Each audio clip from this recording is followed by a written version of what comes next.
We're just letting it flow today, Paul. Yeah, free form. I'll kick it off. Paul and I actually grew up. This sounds like a romance novel, Paul, but we grew up down the street from each other. So growing up, definitely have some funny stories together of paintball and bonfires and a lot of extracurricular activities that we'll keep off the air, but definitely have a long relationship, and went to the same high school. Paul was gone by the time I got there, but we have overlapped. But yeah, it was interesting. We have a very similar trajectory. And I was going to say, I hope I didn't corrupt you too much. Yeah. No, I think just the right amount. Just the right amount. Yeah. But yeah, and also I always felt like we had a really close knit group of friends in our neighborhood. We were lucky to have like that kind of core group around us, which was pretty unique. Yeah, and I know it's interesting because we're kind of all off doing our own things. I like to think that we're all pretty successful for the most part. And it's kind of funny. Like, I remember hearing stories about people and you're like, oh, that person grew up with that person. Like, I'm trying to think of a good example of that. You're just kind of like, oh, what are the chances? And right. Now, that we're growing up, it kind of makes sense. When they say like what you're the average of the 6 people that you surround yourselves with. And yeah, it makes a lot more sense, as you get older and you get more perspective, as far as like, if there's one successful person in a group of friends, like typically, the other people in that group are going to be successful as well. So definitely. Yeah. I think there might've been something in the water down at that beach too. For better or worse, you're right. That is a good point. We all kind of are in a way like doing our own things, like blazing our own trails, if you will.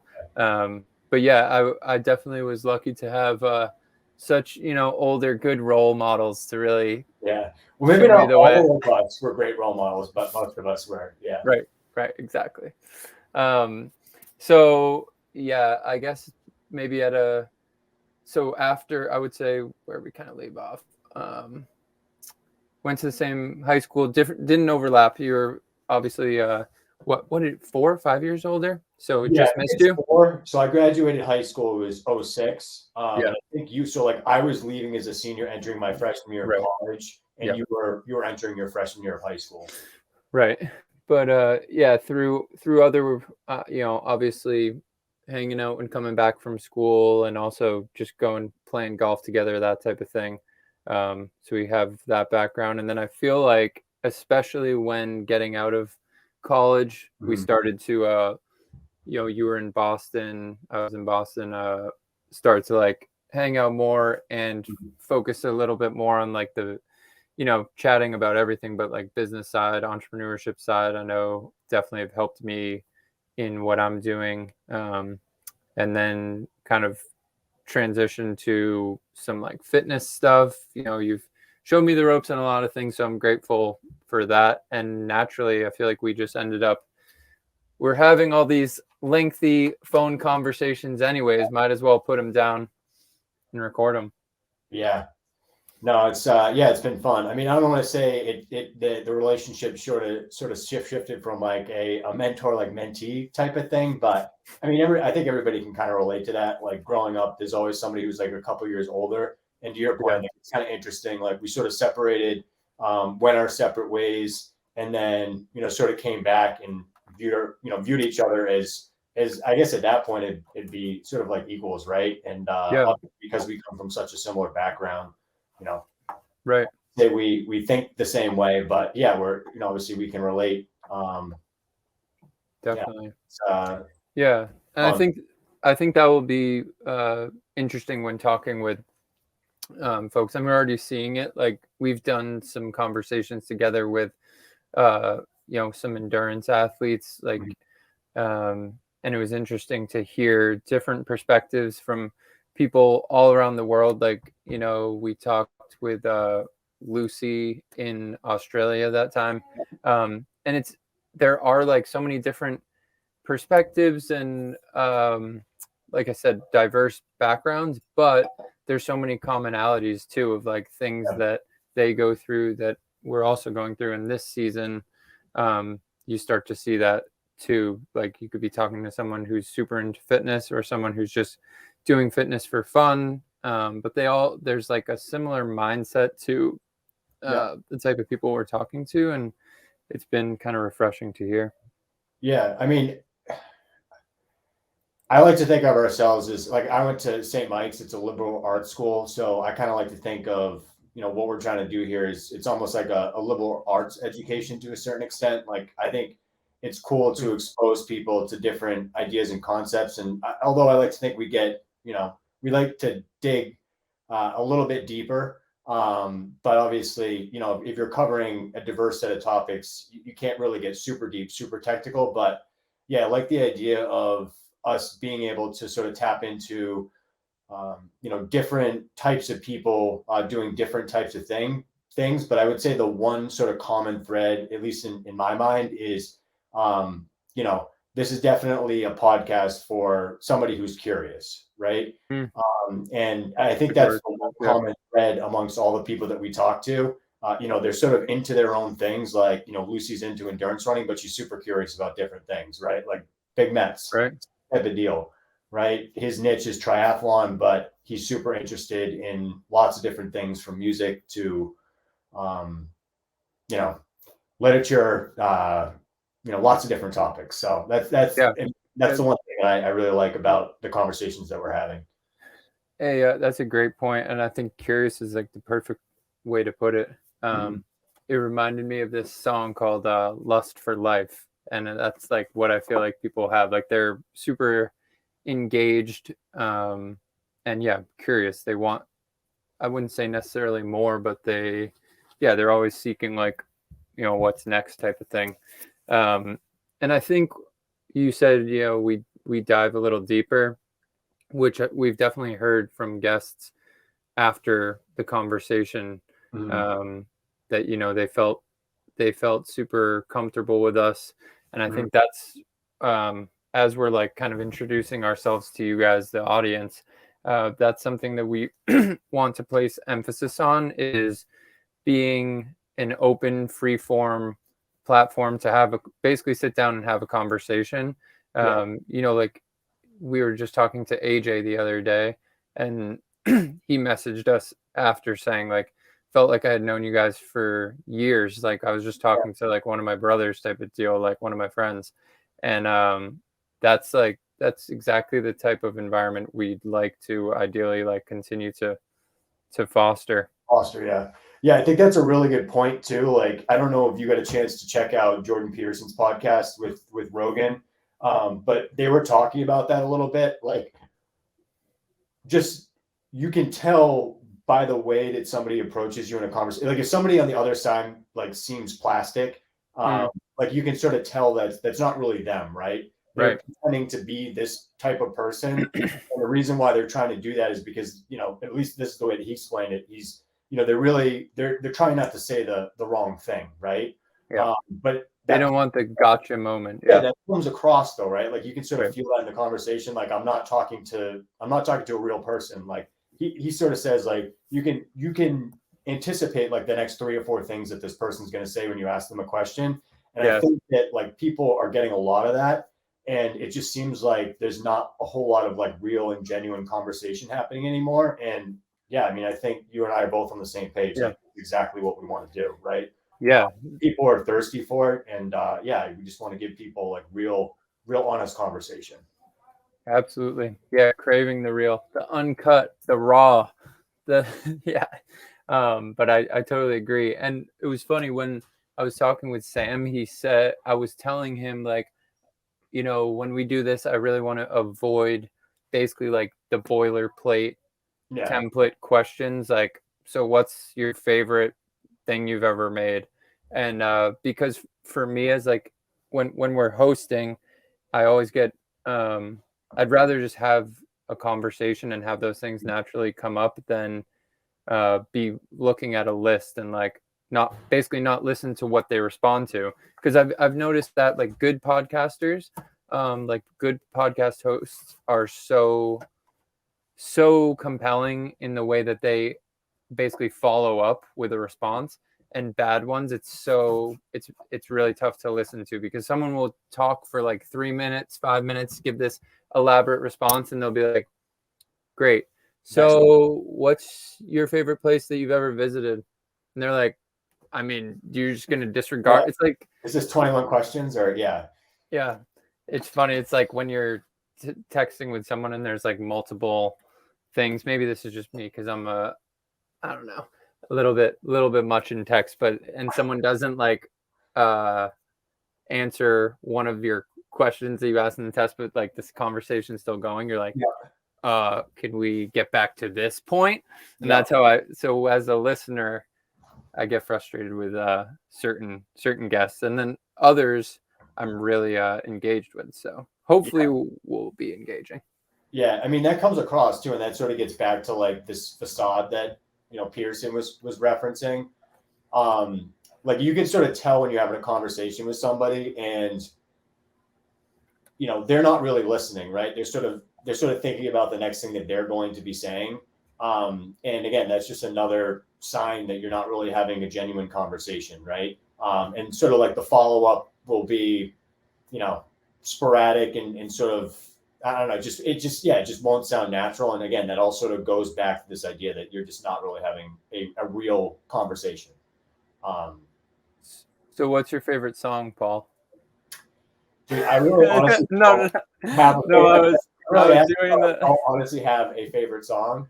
No. I was just trying to do a non sequitur. My favorite band after you asking them my favorite song. Yeah. But no, it's funny. Even that like is a tough question. Not everybody's great on their feet, and I mean, sometimes people may be able to sit there and like list off their favorite songs, but I don't know. Me personally, like my favorite song changes every single day. It's just like whatever I'm in the mood for that day, kind of thing. Yeah, that's a good point. Yeah. So I'm thinking about just how we basically how the podcast has started versus how, like where it's evolving to now, and like kind of where we see it going. Obviously it started from a place of essentially, talking with friends and co-workers and people that I had been talking to on a regular basis anyways. Like yourself, you were on the first season and talking like primarily about fitness and I know, it's crazy. And then the second season was more of like, okay, we got a little bit of traction. We're getting like some bigger guests. But the structure was still like, we weren't really leveraging what we were doing in a meaningful way. And I think we got to give a shout out to Lagos Creative, Alex and Andrew and Kathleen and everybody that's helping out with this season, because I think it's allowed us to take what we're doing, but put a little more intention and meaning and structure behind it. And I think for the future, continuing to do more engaging conversations with a wider variety of people. Yeah, actually, that might be a good opportunity. I know we wanted to just kind of quickly talk about, what we're sort of doing in our own professional lives. Obviously, got to give credit where credit's due. Brad obviously kicked the podcast off. I'm kind of just jumping in, in the fourth inning here. But yeah, why don't you just give a quick, I guess, rundown as far as what sort of that's a good idea. Yeah, good idea. So I'll go way back to college, since you mentioned St. Mike's. I'll mention. This is mention I have to say that I'm super impressed with you, because obviously, you sort of left college, went to go work for, I think was it South Coast. Yep. And then at a pretty young age, like went off and did, your own thing, which I did that. And I have all the respect in the world for that. So thank you. You don't sort of skate over that. Yeah, absolutely. Well, it's mainly because I was I was depressed. I was yelling in my car on the way home Part of every life. day, Yeah. and I had a ton of Myself. face weight. So I basically looked myself in the mirror and was like, can't go on like this. I'll end up fucking killing myself. Yeah. But not to be too, you know, hyperbolic, but it really was taking a toll. But anyways, we'll backtrack. So yeah, went to school at Bryant, studied business concentration in marketing, and then, like you said, worked for South Coast, doing marketing for a couple of years, and then actually worked at a like corporate travel place doing like group corporate travel. So I mean, similar to like the marketing sales space, but it was its own kind of like its own entity doing more like logistical type of stuff. So, and I was commuting from Boston to Rhode Island every day, which was an absolute nightmare. I don't know why I did that, but so that commute and that like position, like I liked both places that I worked for and learned a lot at both of them, but I just felt super like stifled. I feel like I'm a person that gets bored pretty quickly. Like, you know, I mean, there's creative, right? And then that's yeah, actually another thing that Peterson was talking about is the sort of the creatives. So I think that's yeah, a common thread amongst, creative people. yeah, yeah. I got definitely bored right away at the first place just because I was like fresh out of school. I had this vision, like I think everybody does probably, of like what the working world is going to be, and then it kind of like slapped me in the face, like, no, it's not. Yeah, like you already think you're on third base. It's like, no, bud, you gotta go back. Yeah, You gotta go back to home plate. Like, yes, exactly. And and in that position, I just looked at like who my superiors were, and it just wasn't the path that I particularly wanted to take. actually, let's put a pin in that because I want to circle back on that idea of like starting on third base because I think that's like I think that's a really tough challenge for a lot of people in our generation.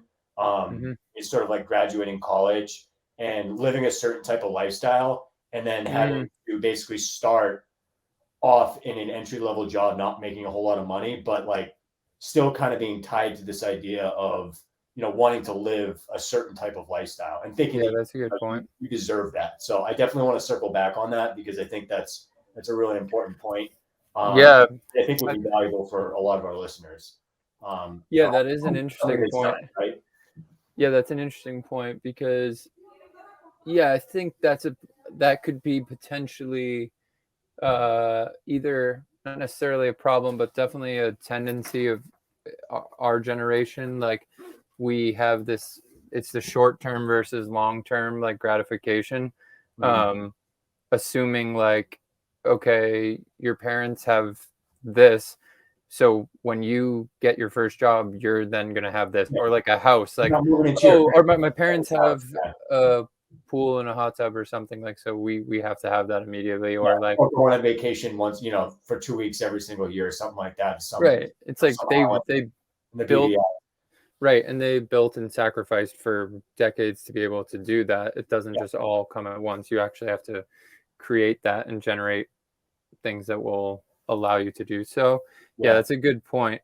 Was that a lesson you had to learn, or because that's a lesson I had to learn? I will say that. Oh yeah, definitely. I mean, well, it was funny because I was actually just about to say the only like thing about well, I mean, there were lots of things I learned at my first at South Coast, but I will say when I started getting like commission checks for sales, I thought I was balling. I thought I was doing something, like wasn't at all. But at the time, like you're coming out of college, you're making like $9-10 an hour doing like shagging balls at soccer games. At least I was, and like working unpaid internships for 4 years and just doing like, you're not seeing anything other than like beer money and like grocery money really. So when you do start to see like some sort of real money, it's kind of like eye-opening, and it's interesting to like learn how to kind of manage that on the fly. Yeah, like you think it is a cool feeling though when you're 21 22 and you're like, oh, let's go, we can do, but quickly that fades. Like There's this, and now we're definitely going on a tangent, but that's what we do best. So I guess that's the whole point. but yeah, basically decided I was going to set off on my own after those first two jobs, and luckily had a contract for a year with or two contracts, but one was a yearly contract that basically enabled me to say like, okay, it's not as much as I'm making, but it will pay the bills and allow me to like spend some time trying to grow and do some new business development. And shout out to my old team lead at Colette, Dawn. She basically certified that if I was leaving, I'd always have a job there, always have a position on her team, which felt amazing. It basically was like enabling me to go and fail if I did, That's also another interesting concept, though, as far as this idea of sacrifice. Like, even if you go to another company, because that's actually something that, I had to do. Like, I had a lot of sales experience and went in, but I didn't have any technology experience. So when I first started at my company, I had to make a sacrifice. I had to start in a role where I was working with kids that were younger than me. And I had to take a pay cut. And then I ended up getting into like another role that I wanted to get into, but I didn't have the level of technical experience that I needed. And I had to make another sacrifice, but the experience, was worth a lot, and, ultimately helped project me to where I am today. So, I think that's like a really interesting point. And again, it's something that, a lot of times people won't think about, when they're in college. They just think, again, that they're going to land on third base. Right. Right. Yeah. I've always been interested in your position that you had. Well, I know now it's changed a little bit, but when you were, prior to this most recent position change, I always liked how your position, you basically had the very, very technical side of things with the engineer component of it, but then you also had like the personable, salesy side where you can talk to anybody and explain something in layman's terms and be accessible, but then, geek out with the engineers on the back end. Yeah. It's funny too, because like typically the smarter the people are, just in general, like they're not going to try to confuse you with like technical jargon. Like typically the smartest people are the ones that are explaining things in the most simple way. So if somebody is confusing you, watch yourself, because it might be intentional. Yeah. But yeah, sorry, I didn't mean to cut you off there, but I want you to dive a little bit more into kind of how you got things started. And then, maybe we can just talk about how that led to the podcast, and then I'll circle back on me. Sure. Thank you for providing some structure, because we would have gone. No worries. Somebody's got to do it. This is like what I do all day. So. Yeah. So started Breakthrough. It was Breakthrough Marketing Group at the time. About a year ago, switched it to just the streamlined Breakthrough so we could offer more services. Yeah, thanks. More than just the marketing component of it, because we found ourselves like helping out on strategic consulting side, hopping in even with like operations sometimes, and basically just, it's cleaner. It allows us to jump into different areas. But yeah, essentially went from doing website and social and a little bit of email marketing to now being full service, where between myself, a brand manager, and then a bunch of different freelancers, I was saying today to a prospect, like essentially we're operating as like a GC that then farms out to preferred people in their specific fields. Like we have a lot of preferred vendors that we work with, or freelance teams that we work with that are trustworthy. And, I'm trying to still continue to grow, but gig economy. Yeah, exactly. Here at the WeWork these days. Here at the WeWork networking. Gig economy. Absolutely. And that's really how I got into the space to begin with. Even when I was working at full time, I was still doing like logo design and just helping people on their socials on the side for pretty much no money, but it was just a way to build a portfolio. Because we sort of graduated, like I graduated like right after 2008, and a lot of people had really pessimistic views about the future. Like nobody was hiring when I was getting graduated, like when I graduated rather, but I was lucky to have a job. But looking back, like we really are lucky, because we were sort of like the old was sort of ending and we were catching, I mean, the internet, right? The internet, like it's so crazy to think about like how things have changed. And yeah, you sort of got into things at like sort of the perfect time, honestly.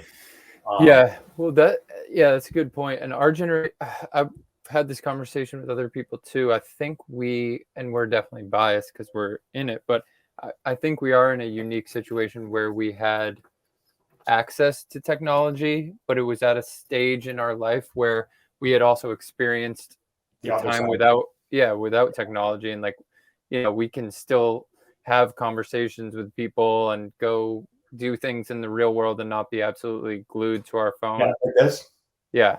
Although I am guilty of that for sure, but I am too. not to the degree that I sometimes worry about the who knows. That's just the older soul in us, like I feel like every generation then worries about the younger generation. They're never like, oh, they're doing great. Yeah. They're really going to be something. My dad's friend, John Sullivan, I think you know him, but he always he was an English teacher, and he used to show, it was a hieroglyphic of Egyptians that basically the gist of it was that same sentiment, right? It was like the older generations, like, but as I jokingly said to somebody the other day, like, obviously the Egyptian civilization sort of crashed and burned. So maybe we should actually be paying attention. But anyways, neither here nor there, but it's sort of a common thing, I guess future, generations like looking back at the newer generation and going like, God, they're in big trouble. But, exactly. Well, this is a perfect time to tell the audience that this is like 1/5 of what we usually do each week is hop on calls and just let ourselves vent and spew a bunch of stuff. Usually it also involves some conspiracy theory or something that's going on, but we'll spare you. The conspiracy theory and in fact, right, it's like 6 months. I was gonna say maybe it's even like 3 months these days now. Yeah, exactly. But so where did we? Okay, so we're finally going to get to the podcast. So I'm trolling you down the wrong roads here. No. So breakthrough. Then when COVID started, it was like kind of a good excuse. I've always loved podcasts.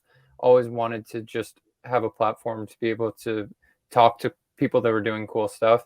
So that that first season was really, like I said, a lot of friends and peers and coworkers and clients, that type of thing. And then really started to branch out and get to talk to these pretty amazing people doing incredible things. And just seeing the differences and the similarities between them has been great. And now this season, really attacking it with more intention about like, okay, who are we bringing on? What are we going to talk about at a high level, but then also just letting the conversation flow. And I'm super grateful to be able to do it. One thing that always sort of, obviously I sort of jumped into this a little later, like what, season 2, 3. And I remember you telling me, I mean, it's similar to the sort of the line from Steve Jobs where he says that, I know that I can really just pick up the phone and call anybody, and most likely somebody's going to pick up on the other end of the line. And it's never been more evident. Obviously, I'm in sales, like, cold call all day, but it really is interesting how you can just sort of just call somebody and just say, like, I want to have a conversation. Like, would you be willing? And it's amazing how many people are down. And that's always something that, especially for like younger folks, they're, a lot of times intimidated. But I think that's another sort of important message or a takeaway we can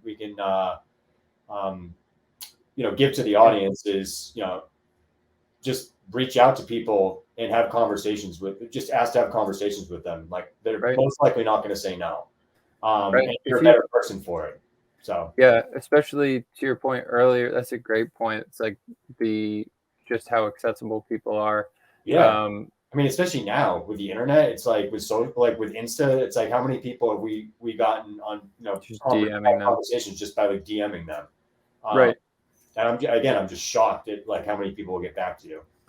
Yeah, and I think it's also to your point about being genuine. If you do, in a sense, like if you come correct, basically, and say something personalized. Yeah. I haven't used that. That's like Oh, a correct. I've never heard that. What is that? oh, dude, you got to come correct, bro. Oh, That you use Generation Z or yeah? yeah. Are you Gen Z or are you millennial like me? Oh, millennial. You're a millennial. I was gonna say I thought so. I knew you're kind of like right on the cusp though. I mean, I got to triple check, but that's definitely a term. A triple check. Oh, a triple check. Kind of like a yeah. I was gonna say yeah. Anyways, I like it. I like it. Yeah, speak or approach someone with respect. What are you on? I'm correct, bro. Over there. Yep. So, anyways, I think you do have to like hit people with some genuine sort of even like some personalization a little bit if they know that they're being like sold to or pitched to. Yeah. Doesn't go over well. Like completely. Yeah. You know, you got to at least do a little bit of homework or try to tie in something. But yeah, your point about just like be genuine. Hey, want to have a conversation about this, or like want to learn about your, in this case, like your story and what you're up to. People are usually pretty receptive. And yeah, there's definitely that feeling initially when you're starting to reach out to people like, oh, they probably get a million of these messages. Oh, they probably won't have the time for it, blah, blah, blah. But yeah, you'd be surprised. So, yeah. I mean, maybe they are getting a million messages, but again, you'll never know unless you actually go out and try to contact them. So, yeah. And it honestly doesn't matter at all. Like the amount of thousands of things I've sent out that have never gotten a reply. I can't remember who they were to or what, like it just matters when you hit, like, it's the same thing as the sales, like the sales side of us is definitely getting involved now. But I remember like hearing that it's like, what's the phrase? Go ahead, talk about something else. I'm going to try to figure out what the phrase is. No, I know what you're saying. No, it's like one of those, you just, and I don't know, like, cause I was the same way. Like I was like super timid. I guess maybe it was just comes down to like being afraid to fail. Because that is like a little micro failure. Right. And nobody really likes to stare failure in the face. It's tough to do, but like that's how you grow and that's how you move forward. Right. If you're not willing to be honest with yourself, you know, you're not going to really get anywhere. And I mean, I feel like that's kind of on the same thread, and you know, being willing to fail is like very similar to being honest, being just, you know, hardcore honest with yourself. And the more comfortable you are being uncomfortable, you know, the better off you're going to be. And that's definitely something that has taken me a while to.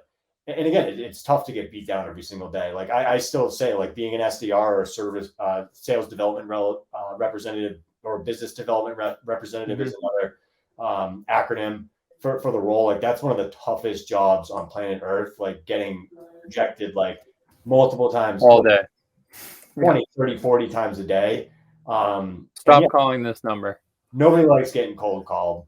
But yeah, it's just you know, it's just. Although I feel like. And this goes back to kind of like the mentor-mentee dynamic a little bit. But I do remember when I was in some of my initial roles, and I was very much so in like an outreach role, cold calling and actually door-to-door at my first position, which was belly.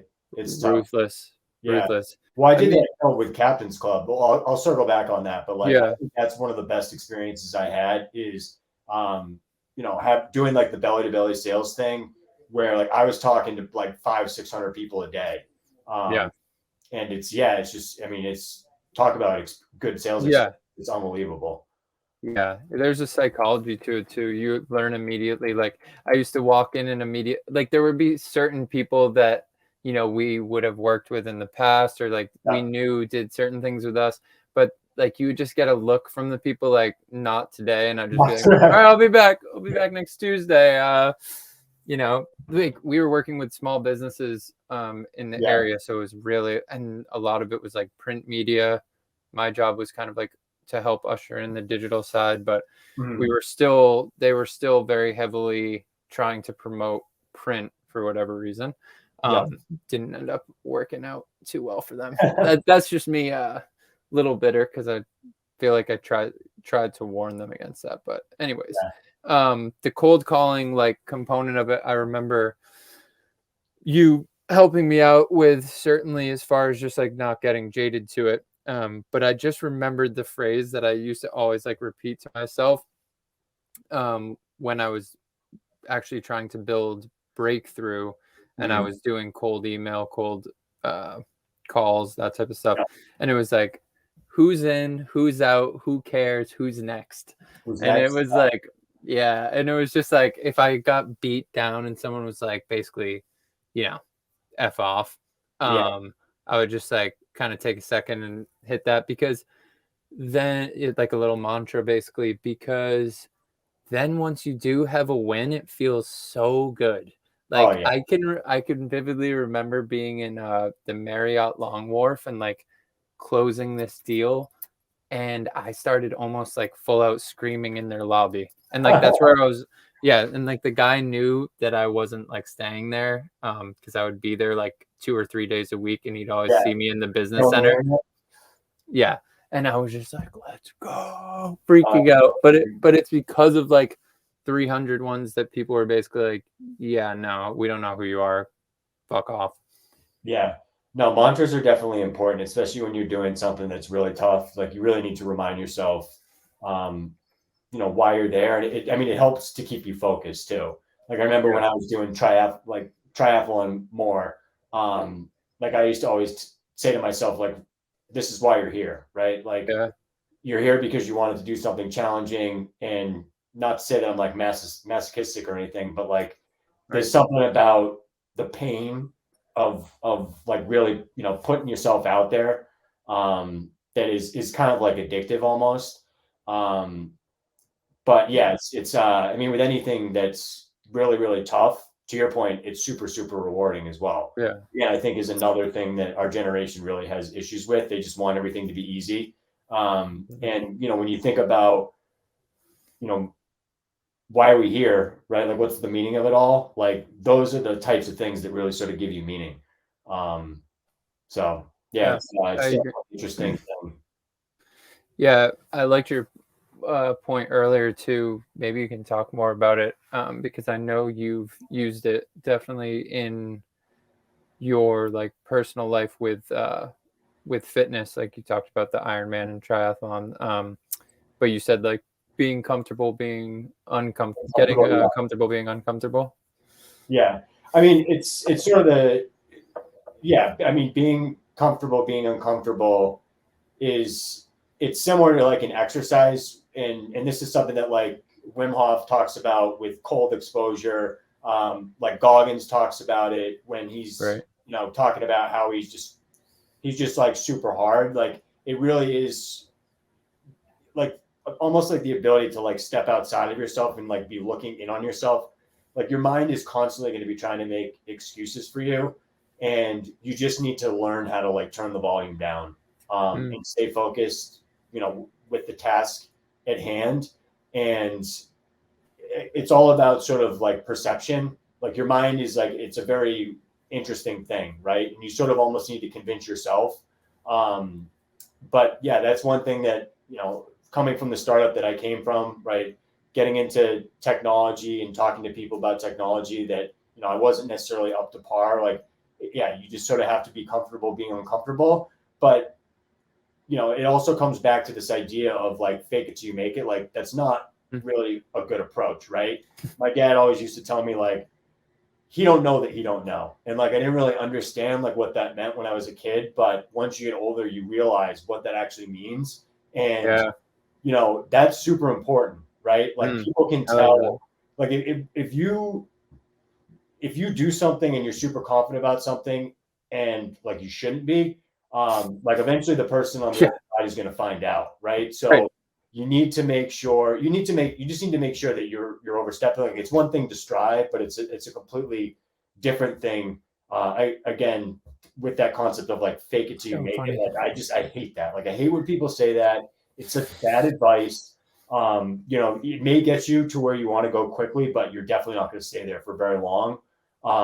So yeah, I mean, that's kind of one thing that I sort of, again, like to hammer home this idea of be comfortable being uncomfortable, but with the sub point of know what you don't know, and make sure that that's very clear. I love that he don't know that he don't know. Yeah, my dad used to say because, that.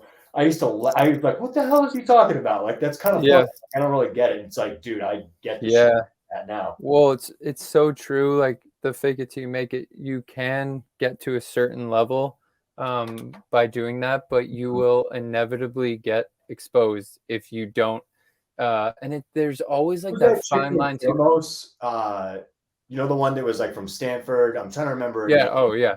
Yeah. She was like, you know, she fooled a bunch of like the smartest people, and I feel like that is that sort of saying encapsulated. What's her name? Right. Yeah, Thanos. Yeah. I mean, not super important, but it's just, yeah, it's super interesting. Elizabeth Holmes. Elizabeth Holmes. Yeah. But like when I heard her story, I was like, that's that phrase embodied right there. Right. I don't get that, man. Like, what the hell happened there? Can't bullshitter. Like, some of the smartest people, though. No, like, I know. Or at least apparently some of the smartest people completely getting the wool pulled over their eyes. Like, I mean, it happens. Like, I mean, there's so many. If you look at like Ponzi schemes and stuff, like Madoff and all these dudes that like they were doing it at the highest level with super intelligent people, and they were able to. It's wild, but inevitably the house of cards comes down. I think that's a really good point, and I wrote that he don't know that he don't know down. That's awesome. Yeah, you can quote Paul Senior for that one. Yeah, that's awesome. And if it's the long-term approach too of like investing your time into whatever you're trying to be good at, actually spending the time to learn the fundamentals and the basics, laying the groundwork rather than looking at the end result and basically trying to emulate it. Like you're not going to get the same results as if you have to put in the hours ultimately. Like there is no shortcut that is sustainable in my mind. Like there are shortcuts, I think, like you could get in any industry, like you could get a quick payday by doing, you know, something, but then it's like, yeah, but that well dries up pretty quickly.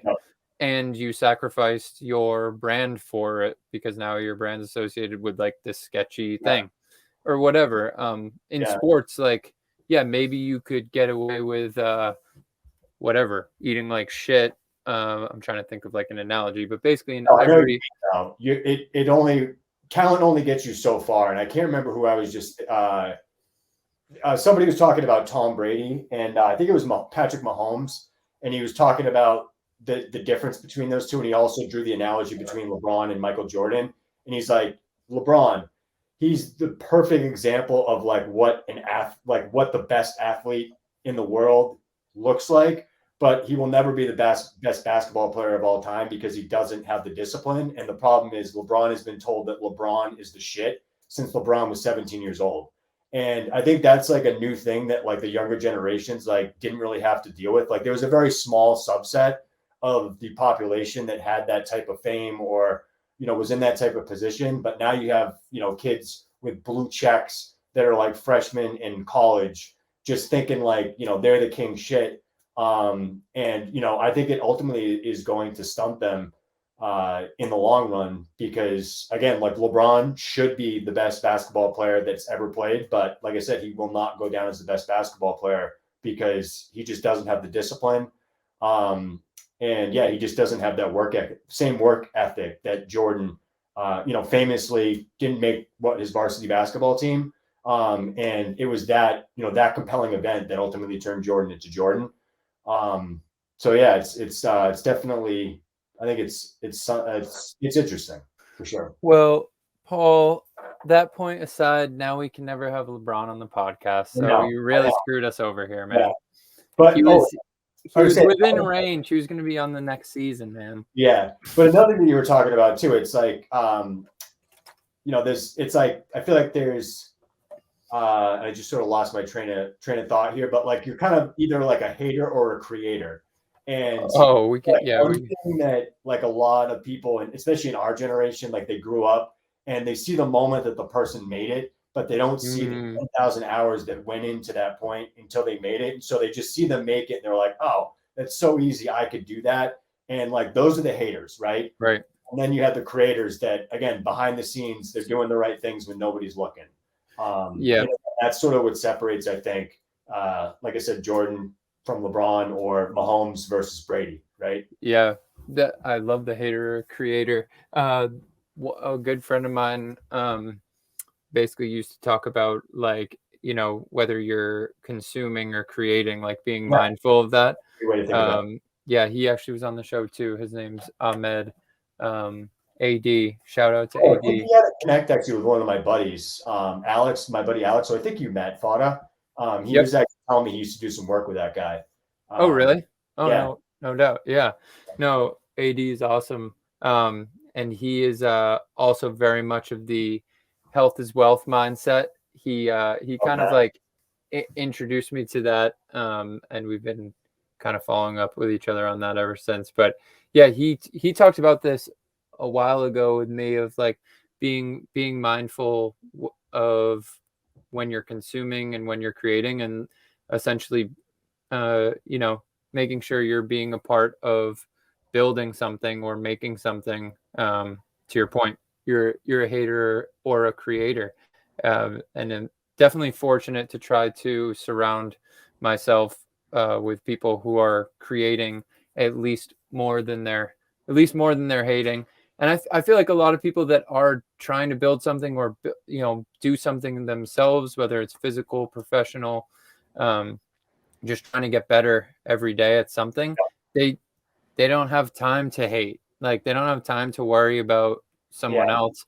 If they see someone else doing something, it's usually like they're going to support it because they know they're out there grinding too. So I like that phrase. We've got some good quotables for this one. Let's go.